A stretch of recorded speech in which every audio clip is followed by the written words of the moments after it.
Cina mungkin telah melakukan hubungan dan pendekatan yang baik dengan Timor Leste.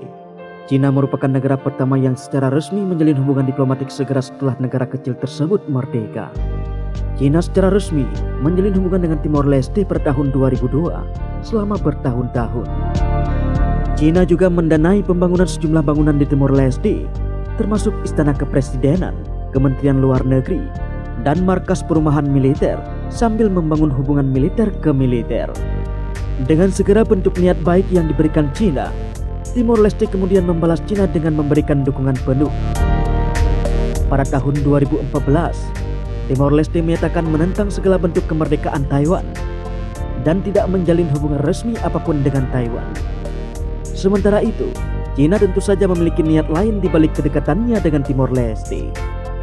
Pada tahun 2006, Dr. Ian Storey yang sekarang menjadi senior fellow di Iseas Yusuf Ishak Institute menggambarkan hubungan tersebut sebagai niat yang baik, tetapi jelas bukan teman baik karena Cina memiliki 3 kepentingan utama mendekati Timor Leste.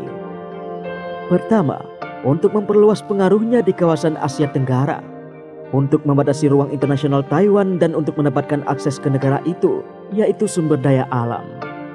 Dr. Storey lebih lanjut mencatat, kepemimpinan Timor Leste menghargai dukungan Beijing untuk kemerdekaan wilayah itu sejak tahun 1975.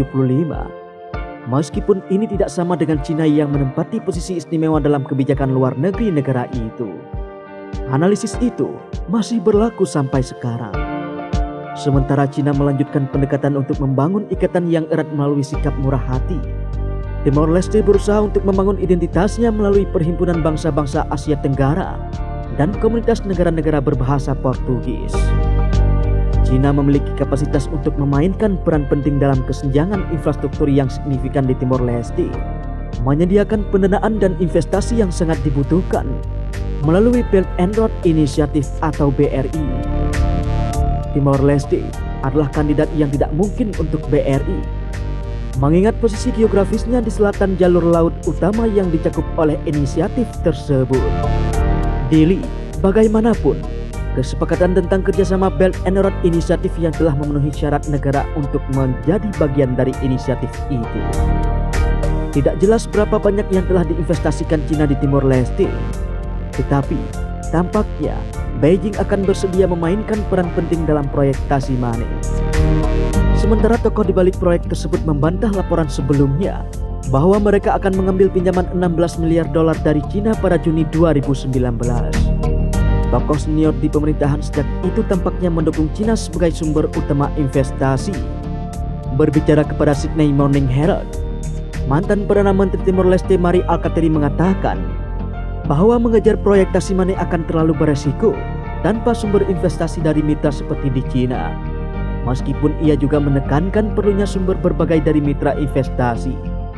Mungkin yang menjadi perhatian jika Cina menjadi sumber utama investasi untuk proyek Tasimane. Setelah selesai, proyek akan bertanggung jawab untuk menyediakan sebagian besar kekayaan Timor, seperti minyak dan gas dari ladang Greater Sunrise disalurkan ke sana. Selain itu, dalam jangka panjang, Tasimane dapat memberikan pertumbuhan ekonomi lebih lanjut dari penyulingan minyak mentah impor, bahkan ketika Greater Sunrise habis. Proyek tersebut juga akan mencakup pembangunan pelabuhan, pembuatan kapal dan fasilitas perbaikan kapal, serta bandara internasional. Semua fasilitas itu akan berlokasi di Suai di pantai selatan Timor Leste, kira-kira 700 km dari pelabuhan Darwin, yang dikelola oleh sebuah perusahaan Cina dengan masa sewa 99 tahun. Investasi pelabuhan seperti di Suai memiliki signifikan strategis yang diakui oleh pembuat kebijakan Cina. Menurut Turner dan Spacefat, analisis Cina yang membahas investasi pelabuhan secara rutin memprioritaskan kepentingan keamanan nasional Cina di atas tujuan pembangunan ekonomi yang saling menguntungkan. Proyek pelabuhan yang ada yang didanai oleh Cina memberikan pengaruh politik secara diam-diam, memperluas kehadiran militer Cina yang menciptakan strategi-strategis yang menguntungkan lingkungan di daerah. Meskipun ada kemungkinan bahwa ambisi Partai Komunis Cina mungkin dilebih-lebihkan dari sudut pandang Australia, tetap penting bahwa aset-aset tersebut terisolasi dengan baik dari kemungkinan pengaruh atau kendali yang merugikan.